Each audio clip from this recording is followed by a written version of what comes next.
আসসালামু আলাইকুম। Launch travel ভিডিওতে আপনাকে স্বাগত। নতুন আরেকটি ভিডিও নিয়ে আপনাদের মাঝে হাজির হলাম। ভিডিওতে দেখতে পাচ্ছেন এমবি আল সাফিন সাত্তার খান এক নৌযানটি। আজকে দেখানোর চেষ্টা করবো আল সাফিন সাত্তার খানের পুরো ভিডিও।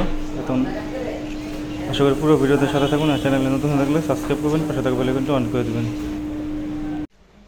এসে আল সাফিন সাত্তার খান একের নিচতলা, বিশাল আকৃতির একটি ডেক।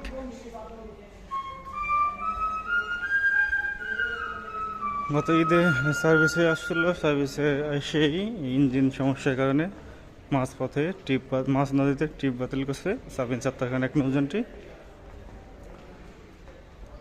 প্রথম তলা অনেক উঁচু, কিন্তু দ্বিতীয় তলায় অনেকটাই নিচু লঞ্চ অনুযায়ী।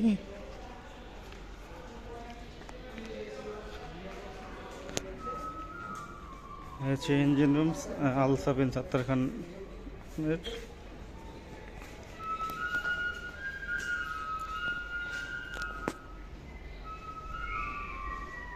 দেখতে পাচ্ছেন ইঞ্জিন রুম আল সাফিন সাত্তার খান একের। দুটি ইঞ্জিন বসানো।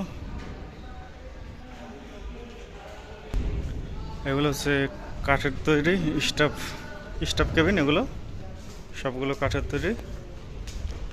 নান্দনিক ডিজাইনের সিঁড়ি কাঠের। এখন দোতলা যাব আল সাফিন সাত্তার খানের।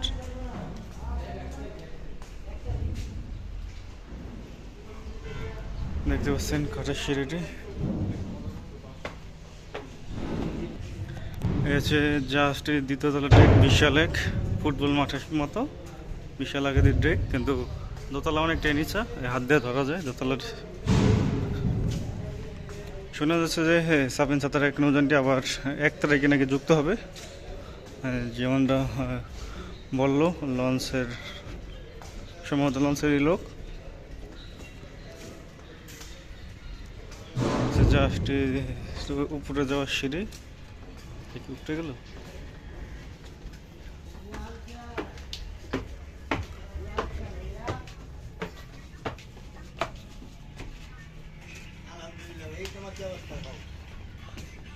জাহাজটির ছাদ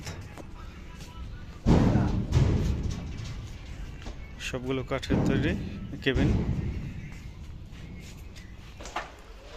তৃতীয় তলায় কেবিন সাইডে যাওয়া গেল না, কারণ কেবিন সাইড আটকানো, সংস্কার কাজ করানো হচ্ছে সম্ভবত, সেই কারণে আটকানো কেবিন সাইড।